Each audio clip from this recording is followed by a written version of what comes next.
Hey, y'all rocking with KeePushinKP, and you got me here on the 478 TV show. Locked in. Oh, definitely, man. KP, welcome. What's up? Thanks for having me, man. Yeah. Appreciate it. Most definitely, man. Glad you come through, give some of your time. You know, it's happening real organically and real quick. Yeah, you know, I would say when it just be there like that, you can just call it fate. Yeah. You know, it's meant to be, so. Yeah. I want to get into the whole story. You know, I think you got a dope story, and you know, I really think you got a lot of, you know, talent as well. So, you know, let's get into the origins in the beginning. Like, okay. You know, where are you from? Where you grew up? I grew up in a couple of different places. Sometimes I just say I'm a mutt when it comes to where I'm from.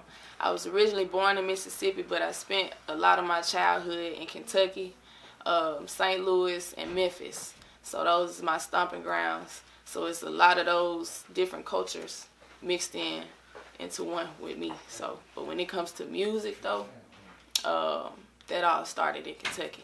Okay. So. Okay. Yeah. And you know, did you grow up in a one-parent home, two-parent home? One parent, stepdad sometimes, you know, but pretty much one parent. My mom had 4 kids. My dad, different state, did his own thing or whatever, you know, but one parent home, you know. Like growing up, like what was your relationship like with your father? Spaced out, I guess you could say. Like, it wasn't nothing like I didn't like him or nothing, but he wasn't there as much as I felt like he should have been. So it just was distance there. But as I grew older, he played more of a part in my adult years, but it just still was that disconnect from like being a child, having your daddy around. It was just mama, you know. Yeah. So. How do you feel like, you know, kind of having that distant relationship and like kind of affected you like growing up? I don't know. You know what I'm saying? In a sense, I feel like it helped me with my independence. You know what I'm saying? As far as not feeling like, or feeling like that I don't have to have a man around. You know what I'm saying? So it's like if I grew up without one and I came up fine, it's like I don't feel the need to have no male around me type deal. But I don't think like mentally or nothing like that it took no toll on me. Because like I said, he wasn't there as much as he should have been, but he was around. So, but like I said, I don't hold nothing against him. So I see if it was like somewhere I was mad at him and was holding grudges or something, but I don't think it took too much of a toll on me. You know? Yeah. Like out of the 4, like where are you in that 4? Say what now?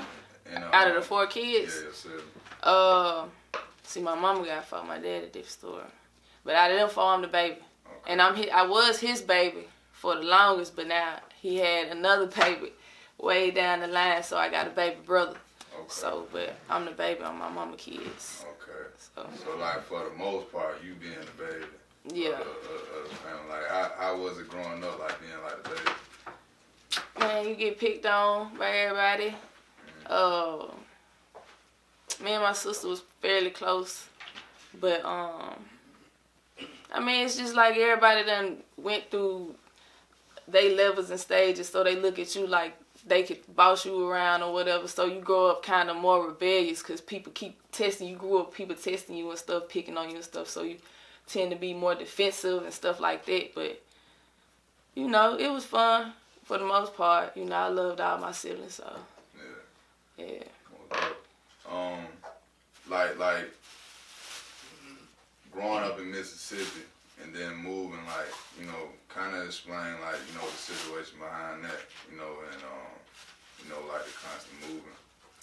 Okay, so basically, like I said, I'm the baby, so I'm the last of my mom and my dad kids. So really kind of by the time that I came around, they was pretty much on the verge of being done, but they took one last move to Kentucky when I was like 3 or 4. And they tried to do their little thing together, and it didn't work. My dad left back to Mississippi sometime, I can't remember exactly when, but I remember we spent one school year with him though, maybe like first grade year or something like that.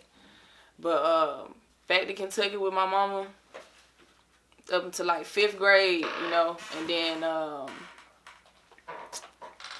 6th grade. Now 5th grade we moved to St. Louis, you know what I'm saying, and then 6th grade we moved back to Mississippi, you know. It was like every year we would move from either St. Louis to Mississippi or Mississippi to St. Louis, and sometime it was like we moved twice a year. But that was all between 5th grade up until 9th grade was when I moved back to Kentucky. But a lot of that moving and stuff came from just, you know, my mom trying to find herself, basically. You know what I'm saying? Young single parent, you know, trying to find her way, basically. As a kid, you take that and be like, I don't want to move. You tired of being a new kid in school and meeting new people. It's weird and not all that great because people get the wrong impression of you instantly just by judging and looking. So it was always hard as a kid, but as I got older, I grew to appreciate it. Because I think about, like, if I were to grow up in certain areas in just that area, what my mindset would more than likely be like. So, I mean, we moved like that pretty much always up until I graduated high school. You know what I'm saying? So, stopped going back and forth from St. Louis to Mississippi. 9th grade year. That's when we moved back to Kentucky. And was there up until my 11th grade year of high school. We moved to Tennessee. And I ended up graduating high school a year early. And just, you know, had some of my main stomping grounds in my first couple of years of adulthood up in Tennessee. That's why I always say, like, Memphis still definitely a part of me. Yeah. You know, so. I just want some money, can it take